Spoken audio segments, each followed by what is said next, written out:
नमस्कार।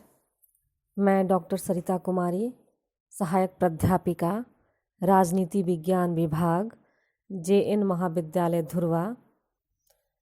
आज मैं अपने फर्स्ट सेमेस्टर के स्टूडेंट्स के लिए, UG सेमेस्टर फर्स्ट के स्टूडेंट्स के लिए कौटिल्य के मंडल सिद्धांत की चर्चा करूंगी। तो आइए शुरू करते हैं।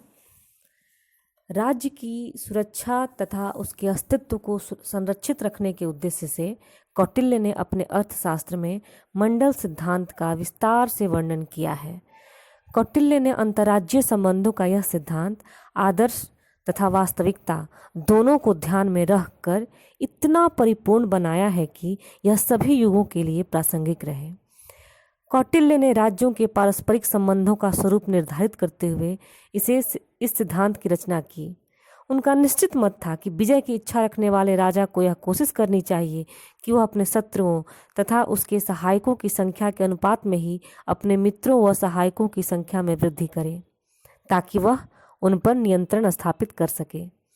साथ ही एक दुर्बल राजा को अपने पड़ोसी शक्तिशाली राज्यों से सावधान रहना चाहिए। उनकी विस्तारवादी नीतियों से अपनी रक्षा करने के लिए अपने ही समान अन्य तथा अपने से कम बलवान राज्यों से मित्रता स्थापित करके उन्हें एक ऐसा मंडल बनाना चाहिए जिस पर आक्रमण करने की शत्रु की हिम्मत न हो सके।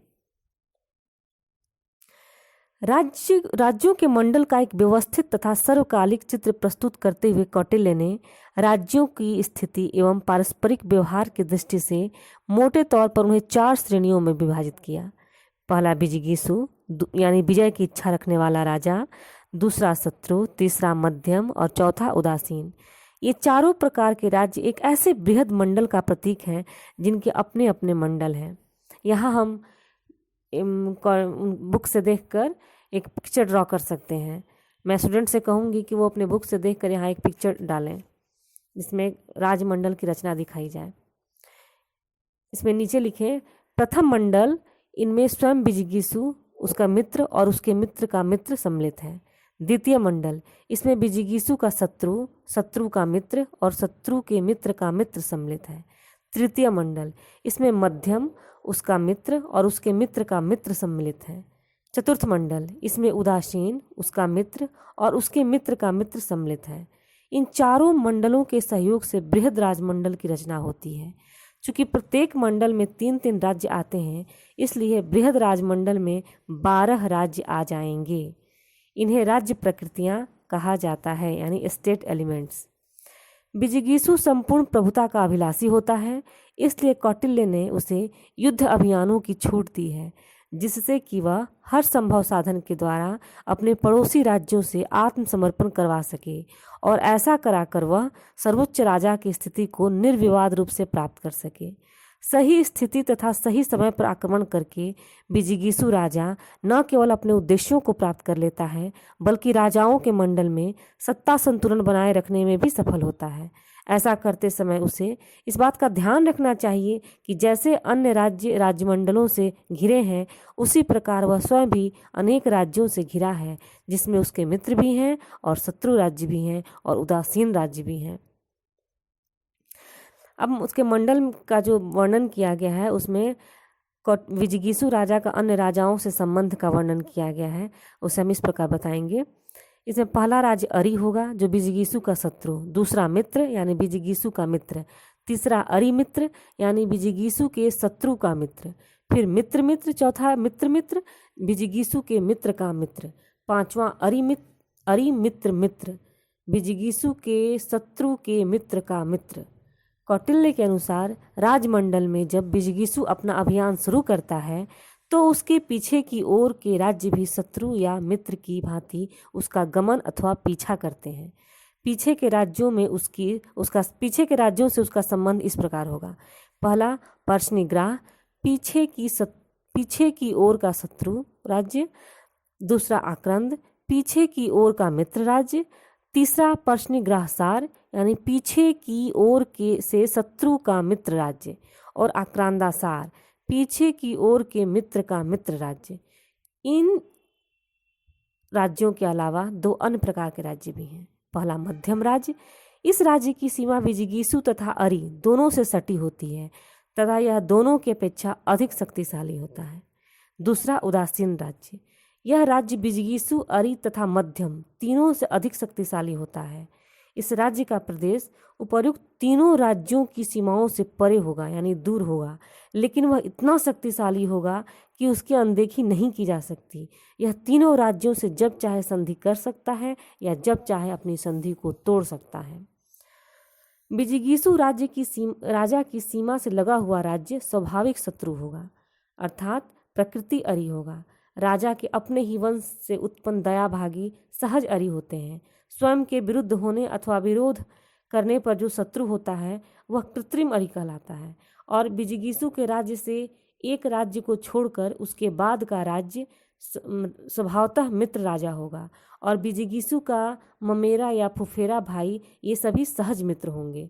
धन या आजीविका के लिए आश्रय लेने वाला कृत्रिम मित्र होगा। इस प्रकार एक बृहद राजमंडल में 12 राज्य होते हैं और इन 12 राज्यों प्रत्येक राज्य की 5 प्रकृतियां होंगी: मंत्री, कोष, दंड, जनपद और पुर यानी कि दुर्ग। और 12 में इन पांचों को गुना करेंगे तो आएगा 60, और 60 में 12 राज्यों का मंडल यानी कि 72 प्रकृतियां हैं, और कुल मिलाकर ये 72 प्रकृतियां एक बृहद राजमंडल का निर्माण करती हैं। इसी प्रकार हमको शक्ति और सिद्धि के संबंध में भी समझना चाहिए। शक्ति को बल और सिद्धि को सुख कहा जाता है, अर्थात शक्ति या बल के 3 भेद हैं: ज्ञान बल, कोष बल और विक्रम बल। ज्ञान बल ही मंत्र शक्ति है, कोष या सेना बल ही प्रभु शक्ति है, और विक्रम बल ही उत्साह शक्ति है।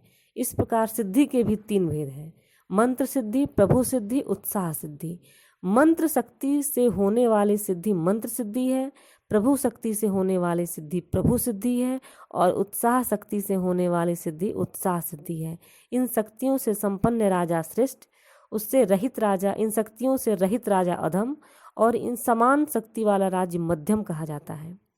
एक राजा को चाहिए कि वह अपनी शक्ति तथा सिद्धि को बढ़ाने के लिए निरंतर प्रयत्नशील रहे।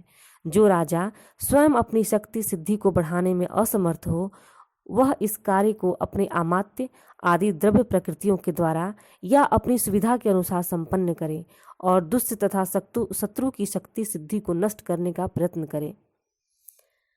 यदि वह राजा ऐसा देखे कि मेरा शक्तिशाली शत्रु राजा वाक्करुष्य, दंडारुष्य और अर्थदोष से अपनी अमात्य आदि द्रव्य प्रकृतियों को रुष्ट कर देगा, अथवा वह धूर्त स्त्रियों से आसक्त होकर प्रमादी बन जाएगा, तब निश्चित ही उन प्रकृतियों से रिक्त और प्रमादी शत्रु राजा को मैं आसानी से जीत सकूंगा। अथवा जब मैं युद्ध करने जाऊंगा तो वह अपनी शक्तियों से गर्वित होकर किसी स्थान या दुर्ग में अकेले मेरा मुकाबला करने की प्रतीक्षा में रहेगा।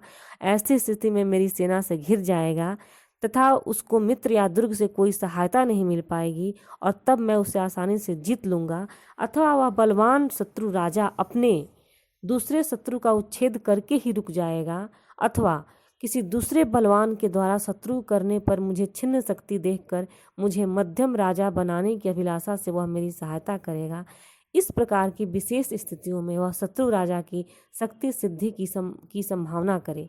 एक विजिगीसु राजा को चाहिए कि वह राजमंडल रूपी चक्र में अपने मित्र राजाओं को नेमि, पास के राजाओं को अरि और स्वयं को नाभि स्थान में समझे। जो बलवान शत्रु विजिगीसु और मित्र के बीच में आ जाए वह जीत लिया जाता है या बहुत तंग किया जाता है। कौटिल्य अपने विजिगीसु राजा से यह अपेक्षा करते हैं कि वह अपने राज्य की शांति एवं सुरक्षा बनाए रखने तथा न्यायोचित समझौतों के आधार पर उसके विस्तार के उद्देश्य की प्राप्ति के लिए उसे राजाओं की नियत तथा गतिविधियों के प्रति जागरूक रहना चाहिए। कौटिल्य ने उस समय के काल में समझौतों को जो व्यापक महत्व प्रदान किया था, उसका आज की विश्वव्यापी राजनीति में भी व्यापक महत्व है। कौटिल्य का मंडल सिद्धांत इस मान्यता पर आधारित है कि देश छोटी छोटी रियासतों में बटा होगा, उन पर अपना अधिकार तथा प्रभुत्व स्थापित करने की महत्वाकांक्षा रखने वाला विजिगीसु होगा।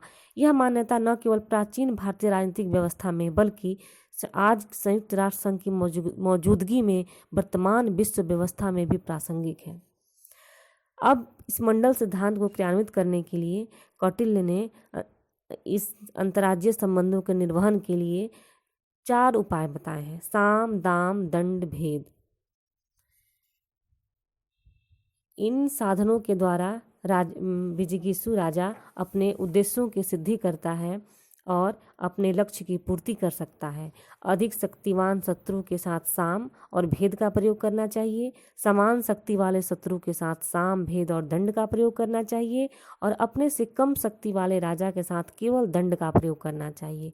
शत्रु की प्रजा को वश में करने के लिए भेद और दंड की नीति को प्रयोग में लाना चाहिए, किंतु उसको यानी विजिगीषु राजा को अपनी प्रजा के साथ सदा ही साम और दाम का प्रयोग करना चाहिए, क्योंकि दंड और भेद का प्रयोग करने से राजा नाश की दिशा में अग्रसर होता है। इस प्रकार कौटिल्य का यह मंडल सिद्धांत पूर्ण हुआ। इसमें हम षड्गुण नीति को भी डाल देंगे।